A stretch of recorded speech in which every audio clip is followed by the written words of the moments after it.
We have talked about ionic bonding so far.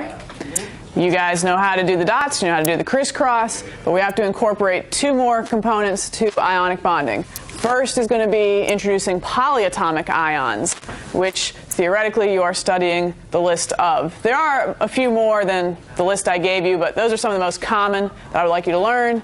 And Ms. Gilstrap would love for you to know those when you go into honors chemistry. But anyway, polyatomic, we talked about what that kind of means. Poly means what? Multiple. Multiple. Okay, so it's multiple atoms together making an ion. So they contain an overall charge. It's not that one atom individually has the charge, the whole group has the charge. And you can't separate them, they all work together. And unfortunately the charges cannot always be predicted, hence I made you memorize the list.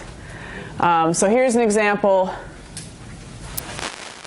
of nitrate, where you actually kind of can predict the charge. Nitrogen, and we are rearranging the dots a little bit. You guys have the diagram on your notes? Yeah. Okay. Take a look at the diagram for a second. Nitrogen has how many valence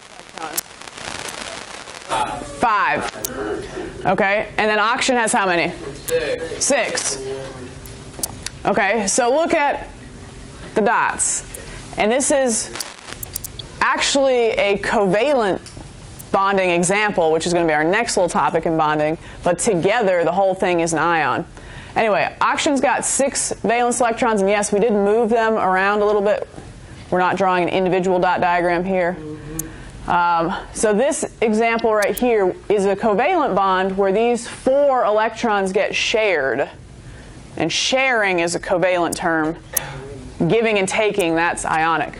But if you look around this oxygen, including these 2 red electrons, okay, yeah, this oxygen's got 8. It's going to be happy. Over here, this oxygen's got 8. It's going to be happy. Over here, this oxygen's got how many? 7. And nitrogen's only got how many? 6.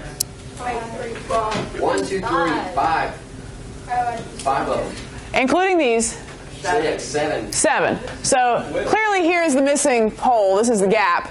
We would love to have one more electron. So this molecule as a whole thing wants one more electron. So if it's going to get an electron from somewhere, it's going to have what kind of charge? Negative. So nitrate's charge is -1. But even though you could predict it in this case, you can't necessarily predict it in all cases. Hence we memorize the list. Voila. All right. So a lot of them sound like the name, like phosphate, okay. Phosphorus would have been P, and most of these have an oxygen stuck on them except for hydroxide and ammonium. So when in doubt, you know, you got to guess at the first element, stick a certain number of oxygens on there. True, it's just not. Second. And then the 8s always have one more oxygen than the ites. But it doesn't mean the 8s always have 4 oxygens, like carbonate's got 3.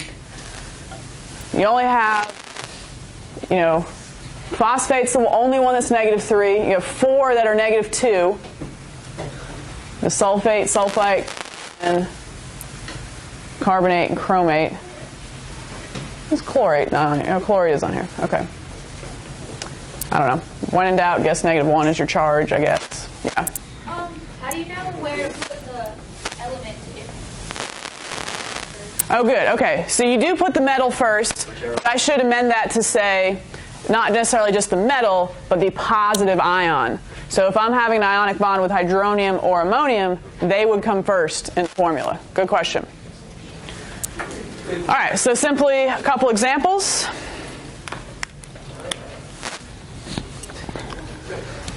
And what was our naming rule that we learned last time? We just simply changed the end to what? Ide. Okay.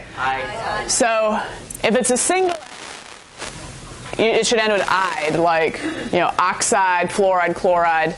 But if you have a polyatomic, you just leave it as that name. So sulfate, you just leave it as 8. 8. Now here's an ide. So the sulfide is simply referring to just what? 8 from. Oh, the 8. Oh, I thought about the number. The list on the page before. The polyatomics. Okay, so I want to write the formula for aluminum sulfate. Okay, well, aluminum, I know that's going to be Al.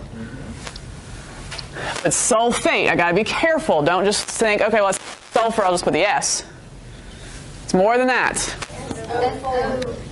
Okay, so you really just got to know the formulas and then also the charges. Now, aluminum, we can look up that charge, that oxidation number, although really we should be getting good at figuring that out on our own.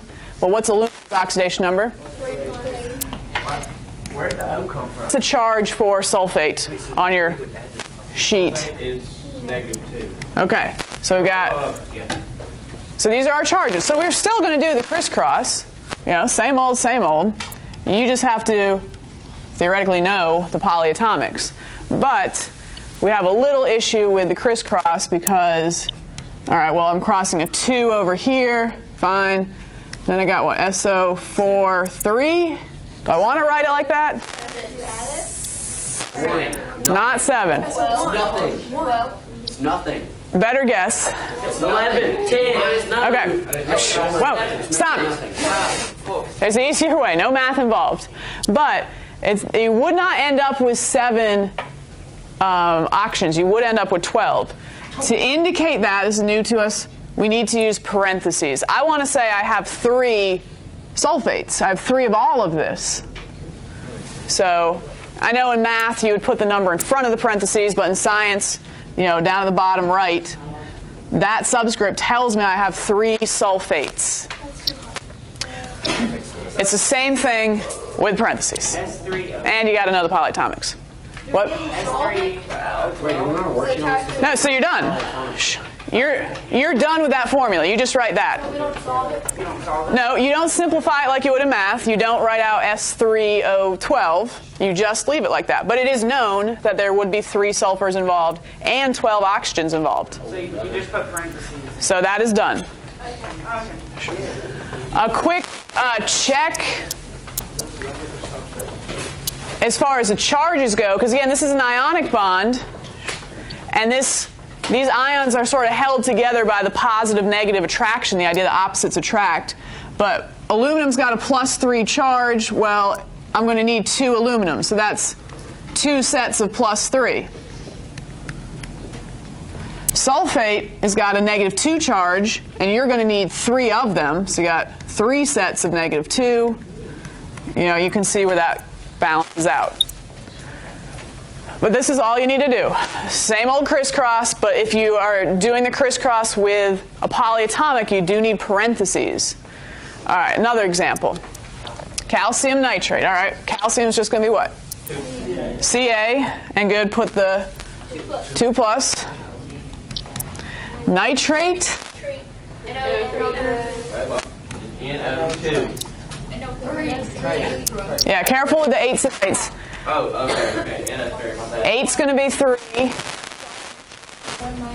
Okay, 1 minus. Crisscross. Applesauce. How do I rewrite that formula? Good. Parentheses. NO3. Close parentheses. All right, so how do we know that? All right, one more. Shh. Ammonium. What's ammonium? Very good. That's the one at the bottom. And what's its charge? Okay, 1+. And then sulfide. SO3. SO2. 1. SO4. 5. 6. 1, 2, 3, 4. S. Wait, why are we not doing? All right, careful with your naming rules. I'd, that's the element. That's what we don't. 8 is different. Ite is different. I'd is just regular old sulfur. Well, that's why he just said sulfur. That Okay. makes me mad. I'm sorry, it makes you mad. All right, what is sulfur's oxidation number?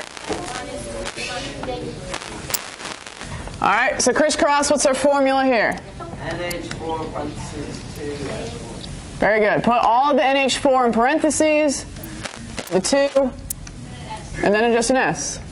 And that is ammonium sulfide.